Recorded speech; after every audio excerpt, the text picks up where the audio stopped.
మనందరికి కావాల్సిన ఒక విషయం చెప్పాలి. ఇక్కడ తెలంగాణ రాష్ట్రంలో పాత రిజర్వేషన్ ప్రకారం కాంగ్రెస్ పార్టీ ఎన్నికలో ఓదలుచుకుంది. నేను కూడా నచ్చింది నాకు ఆ విషయం.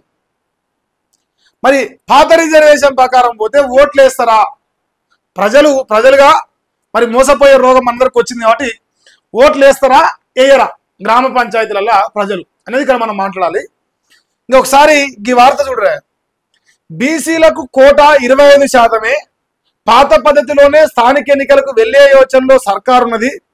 42% బీసీ రిజర్వేషన్లకు సర్కారు తూట్లు పొడుస్తా ఉంది. 15న జరిగే క్యాబినెట్ భేటీలో నిర్ణయం తీసుకునే అవకాశం ఉన్నది. ఎన్నికలపై 24 లోపు హైకోర్టుకు వివరణ ఇవ్వనున్న రాష్ట్ర సర్కారు. ఆలోపే స్థానిక సంస్థల ఎన్నికల షెడ్యూల్ వస్తుందంటూ ప్రచారం జరుగుతున్నది. 42% కాకుండా పాత రిజర్వేషన్లు ఒప్పుకునేది లేదని చెప్పేసి బీసీ జేఏసీ చెప్తున్నది. ఇక బీసీల ఐక్యతను చీల్చేందుకు కుట్ర చేస్తున్నారు. ఐక్యతను విచ్ఛిన్నం చేసే యత్నాల్లో అగ్రవర్ణాలు ఉన్నాయి. శాసన మండలిలో ప్రతిపక్ష నేత మధుసూదనాచారి 42% కోటా కోసం కేయూలో బీసీల ధర్మదీక్ష చేశారు. కాకతీయ యూనివర్సిటీలో ధర్మదీక్ష చేసినట్టు మరి మధుసూదనాచారి గారు బీసీలను విచ్ఛిన్నం చేసే కార్యక్రమం జరుగుతుంది. పాత రిజర్వేషన్ ప్రకారం ఇవ్వాలనుకుంటారు. 24 తారీఖు వరకు హైకోర్టుకు వివరణ ఇవ్వాలి. ఆ వివరణలో వీళ్ళు చెప్పాలనుకుంటుంటే పాత రిజర్వేషన్ ప్రకారం మేము పోదలుచుకున్నాం. మరి పాత రిజర్వేషన్ ప్రకారం పోతే ఈ రాష్ట్ర ప్రజలు కాంగ్రెస్ పార్టీని సహిస్తారా, ఓరుస్తారా అనేది నాకు డౌట్. నాకు చాలా డౌట్స్ ఉంటాయి. అందులో ఇది కూడా డౌట్. ఇంకా కామారెడ్డి నుంచే బీసీల తిరుగుబాటు మొదలవుతుంది. కాంగ్రెస్ మోసంపై 15న బీసీ ఆక్రోశ సభ పెట్టబోతున్నారు. సర్కార్ది కాలయాపనని జస్టిస్ ఈశ్వరయ్య గారు చెప్తున్నారు. ఇక 42% కోటా దక్కేదాకా పోరుంటని విశారద మహారాజ్ గారు కావచ్చు, అదే రకంగా చిరంజీవి సారు మిగతా బీసీ నేతలందరూ కలిసి చెప్పారు.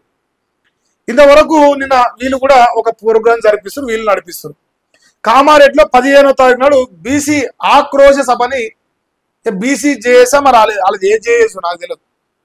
వాళ్ళ ముగ్గురిది వాళ్ళతో జేఏసింది. ఆర్ కృష్ణ ఏదో జేఏసి, జాజుల సీన్ ఏది ఆయన ఇద్దరు ఒక దేశీ.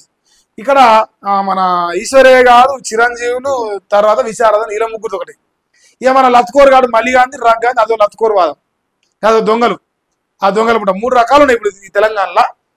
మరి ఇప్పుడు 42%తో ఎన్నికలకు వెళ్ళాలి, ఆలస్యమైన బీసీలకు అన్యాయం జరిగితే సహించం అనేది మా గంగుల కమలాకర్ అన్న అంటున్నట్ట.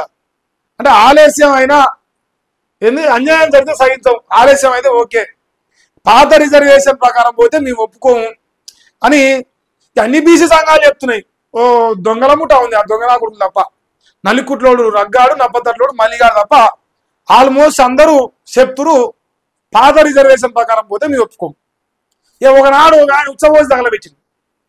అలా పార్టీ ఎమ్మెల్సీనే, అలా ఉత్సవానికి వచ్చిన ఎమ్మెల్సీనే ఆయన కూడా ఉత్సవోజు తగలబెట్టిండు మన సిద్ధపాండ గారు. మరి ఇప్పుడు రేపు రాష్ట్రం మొత్తం తగలబెట్టే రోజులు వస్తాయి. ఇప్పుడు ఒకంతోనే అయిపోయింది, మీ ఎమ్మెల్సీ కానీ ఆగిపోయింది. మీరు వేసిన కులకన్న పత్రాలు తీసుకొచ్చి ఇంకందరూ తగలబెట్టి కొడతాం.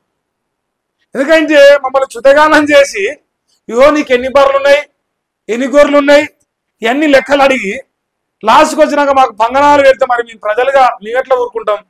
అన్ని గమనిస్తాం కదా, అన్ని చూస్తున్నాం కదా. సో పాత రిజర్వేషన్ ప్రకారం పోతే గ్రామ పంచాయతీలలో ఓట్లు పడవు. బీసీలు అందరూ కాంగ్రెస్ నాయకులు కనిపిస్తే ఉరికిచ్చి కొట్టే రోజులు వస్తాయి. ఈ నలికుట్లోడు నప్పతట్లోడు బీసీలు తల్లిలాంటి పార్టీ, సోనియా గాంధీ, రాహుల్ గాంధీ, ఖర్గే సాబు తలకాయ మొత్తం బీసీలే ఉంటారు. మేము పుట్టిందే బీసీల కోసం అంటారు. కలరింగ్ ఇచ్చిన ఆ దొంగనా కొడుకులు నల్లికుట్ల రగ్గాడు, నప్పతట్ల మల్లిగాని మాత్రం ప్రజలు మాత్రం ఏ ఊళ్ళో పోయినా ఇక ఉరికిచ్చి కొట్టే రోజులు రాలని ఆ శ్రీరామచంద్రుని మనస్ఫూర్తిగా కోరుకుంటున్నా. ఎందుకంటే ఈ ప్రజల గొంతులు కాదు, రేవంత్ గొంతులు అయిపోయినాయి.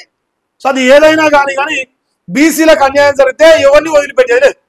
ఇక వీడు వాళ్ళని పేరేం లేదు. అది ఎవడైనా సరే బీసీలను నమ్మించి మోసం చేసి పథకాలు ఎగ్గొట్టి పైసలు ఎగ్గొట్టి అభివృద్ధి నాగం చేసి ఇలా బీఆర్ఎస్ పార్టీలో వచ్చిన ఏ పథకాలు రాకుండా చేసి దుర్మార్గంగా ప్రజల్ని మోసం చేసి కూడా చివరకు మిగిలిన ఒకే ఒక్క లబ్ధి ఆ బీసీ రిజర్వేషన్ కూడా ఇవ్వకుండా మేము ఎన్నికలకు పోతామంటే సంతృప్తిగా ఉండరా? అంటే రైతు బంధు రాకున్నా, ప్రజలకు ఏ పథకాలు రాకున్నా, నిరుద్యోగులకు ఉద్యోగాలు రాకుండా అందరూ సంతోషంగా ఉన్నారు. ఎందుకంటే 2 యూట్యూబ్ కుక్కలకు పైసలు ఇచ్చి నడిపిస్తాను కాబట్టి అందరూ సంతోషంగా ఉంటారు.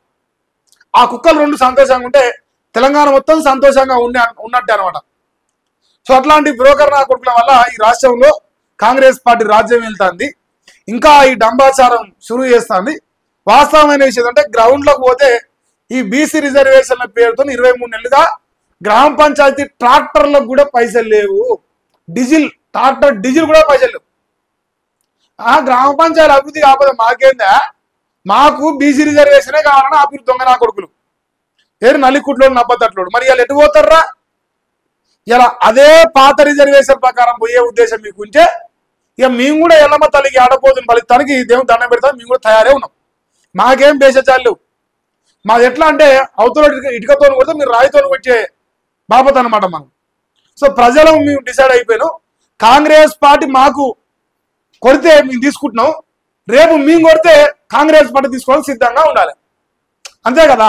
మన జగనన్న చెప్తాడు, యో నువ్వు కొట్టినావు నేను తీసుకున్నా, నేను కొట్టినావు నువ్వు తీసుకున్నా, రెడీగా ఉండు. ప్రజలు కొడతారు రేపు ఓట్ల రూపంలో. నువ్వు పైసలు వంచుతావా, చీరలు వంచుతావా, ఇంకేమైనా వంచుకుంటావా, నీ ఇష్టం వచ్చి వంచుకోవా. రాష్ట్ర వ్యాప్తంగా ప్రజలు 4 కోట్ల మంది ప్రజలకు పంచాన్ని పైసలు నీ కాడుంటే తీసుకునేంత దమ్ము మా కాడుంది. ఓటు వేయకుండా మిమ్మల్ని కరుగాల్చి వాత పెట్టి తెలివి కూడా మా ప్రజల కాడ ఉన్నది.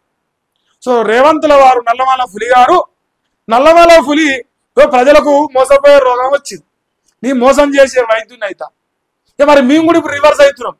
నీవే మోసం చేసే వైద్యులం అవుతున్నాం, నువ్వే మోసపోయే రోగిగా.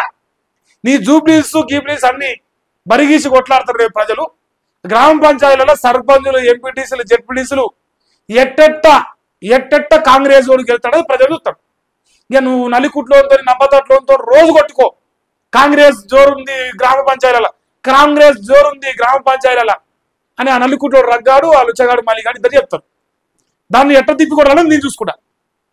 ఇంకా నాలాంటి వాళ్ళు చాలా మంది ఉన్నారు. సో బీసీలని దగా చేయడానికి కాంగ్రెస్ పార్టీ సిద్ధమైంది. బీసీ రిజర్వేషన్లు ఇవ్వకుండా ఎన్నికలకు రావాలని అంటారు. బండ కింద సాపలెక్క చిన్నగా వస్తాను. జర జాగ్రత్తగా ఉండి అప్రమత్తంగా ఉండి కాంగ్రెస్ పార్టీ చింతకడ్రి, లేదంటే మన బతుకులాగమైతే ఇంకా తర్వాత మనల్ని ఎవడు కాపాడలేడు కదా. సో ఉన్నప్పుడే అవకాశం ఉన్నప్పుడే మనం సద్వినియోగం చేసుకోవాలి. మరి లేక వచ్చింది 23 నెలల బాధ, 23 నెలల ఆవేశం కట్టలు తెంచుకున్నది మరి ప్రజలకు.